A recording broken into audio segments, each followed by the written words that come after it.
Hello అండి, నమస్తే. Welcome to SML kitchen. నేను మీ లలిత. ఈ రోజు వీడియోలో చికెన్తో 2 రకాల కర్రీస్ని చూపిస్తున్నాను. ఒకటేమో పేరెంట్ చికెన్, మరొకటి నార్మల్ బాయిలర్ చికెన్తో.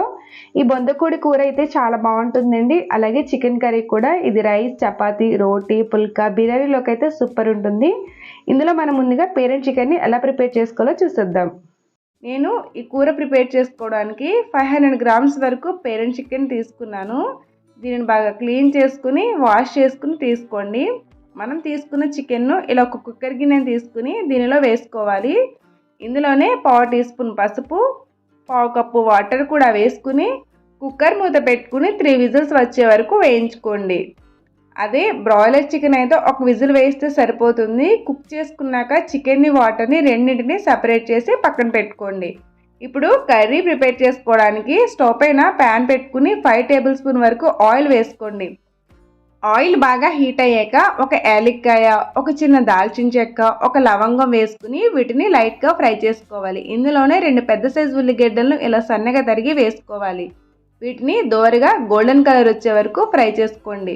ఉల్లి ముక్కలు ఇలా రంగు మారాక దీనిలో 1.5 టీ స్పూన్ అల్లం వెల్లుల్లి పేస్ట్ని కూడా వేసుకోవాలి. దీనిని పచ్చివాసన పోయేంత వరకు బాగా వేయించుకోండి. అల్లం వెల్లుల్లి పేస్ట్ కూడా బాగా వేగాక దీనిలో 4 పచ్చిమిర్చిని ఇలా సన్నగా తరిగి వేసుకోవాలి. పచ్చిమిర్చిని జస్ట్ లైట్గా ఫ్రై చేసుకుంటే సరిపోతుంది. అలాగే దీనిలో ఒక చిన్న సైజు టొమాటోను ఇలా కచ్చాపచ్చాగా గ్రైండ్ చేసుకుని వేసుకోండి. దీనిని పచ్చివాసన లేకుండా బాగా వేయించుకోవాలి. దీనిలోనే మనం కుక్ చేసి పక్కన పెట్టుకున్న చికెన్ కూడా వేసుకుని అల్లం వెల్లుల్లి పేస్ట్ ముక్కలకి బాగా పట్టే విధంగా 1/2 నిమిషం పాటు మగ్గించుకోవాలి. ఆయిల్ తక్కువగా అనిపిస్తే కొంచెం ఆయిల్ కూడా యాడ్ చేసుకోవచ్చు.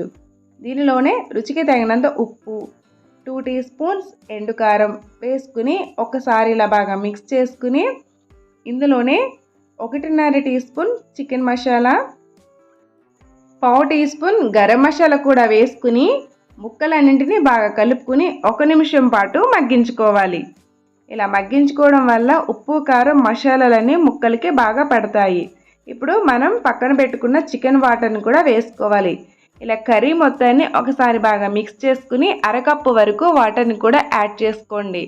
ఈ విధంగా ముక్కలన్నింటిని బాగా కలుపుకుని మూత పెట్టుకుని లో ఫ్లేమ్లో 15 నుంచి 20 నిమిషాల వరకు కుక్ చేసుకోవాలి. కర్రీ చూడండి, బాగా వాటర్ ఎగిరి దగ్గరకు అయిపోయింది కదా. ఈ కన్సిస్టెన్సీలో ఉంటే సరిపోతుంది. ఇప్పుడు స్టవ్ని టర్న్ ఆఫ్ చేసుకుని సర్వింగ్ బౌల్లోకి తీసుకుని సర్వ్ చేసుకోండి.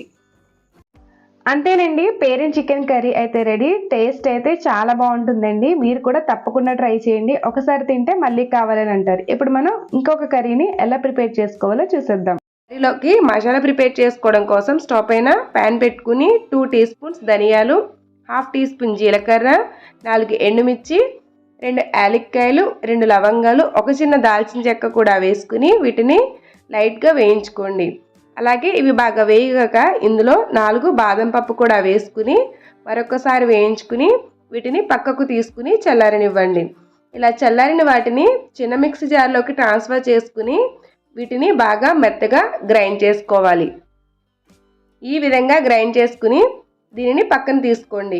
ఇప్పుడు ఇదే మిక్సీ జార్లో చిన్న ముక్కలుగా కట్ చేసిన ఒక టొమాటో, అలాగే పొట్టు తీసి పెట్టుకున్న 10 లేదా 12 వెల్లుల్లి రెమ్మలు కూడా వేసుకుని వీటిని మెత్తగా పేస్ట్లా గ్రైండ్ చేసుకుని పక్కన పెట్టుకోండి. నేను ఈ కర్రీ కోసం 500 గ్రామ్స్ వరకు చికెన్ తీసుకున్నాను. దీనిని బాగా క్లీన్ చేసుకుని సాల్ట్ వాటర్లో బాగా వాష్ చేసుకుని పక్కన పెట్టుకోండి. ఇప్పుడు కర్రీ ప్రిపేర్ చేసుకోవడానికి స్టవ్ పైన ఒక మందపాటి కడాయి పెట్టుకుని దీనిలో 1/2 కప్పు వరకు ఆయిల్ వేసుకోవాలి. ఆయిల్ బాగా వేడయ్యాక 2 పెద్ద సైజు ఉల్లిగడ్డలను ఇలా సన్నగా తరిగి వేసుకోండి. వీటిని మీడియం ఫ్లేమ్లో దోరగా గోల్డెన్ కలర్ వచ్చే వరకు వేయించుకోవాలి. ఉల్లి ముక్కలు ఇలా బాగా వేగాక దీనిలో 1 టీ స్పూన్ అల్లం వెల్లుల్లి పేస్ట్ని కూడా వేసుకోండి. దీనిని పచ్చివాసన లేకుండా బాగా వేయించుకోవాలి. దీనిలోనే మనం క్లీన్ చేసి పెట్టుకున్న చికెన్ని యాడ్ చేసుకోండి. చికెన్ని ఆయిల్లో బాగా వేయించుకోవాలి. అలాగే 4 పచ్చిమిర్చిని పొడవుగా కట్ చేసి దీనిలో వేసుకోవాలి. వీటిని జస్ట్ లైట్గా ఫ్రై చేసుకోండి. చికెన్ ఇలా బాగా వేగాక మనం గ్రైండ్ చేసి పక్కన పెట్టుకున్న టొమాటో పేస్ట్ని యాడ్ చేసుకోండి. దీనిని పచ్చివాసన లేకుండా బాగా ఫ్రై చేసుకోవాలి. దీనిలోనే మనం గ్రైండ్ చేసి పక్కన పెట్టుకున్న మసాలా పొడిని కూడా వేసుకుని ఈ మసాలా మొత్తం ముక్కలకు బాగా పట్టే విధంగా వేయించుకోండి.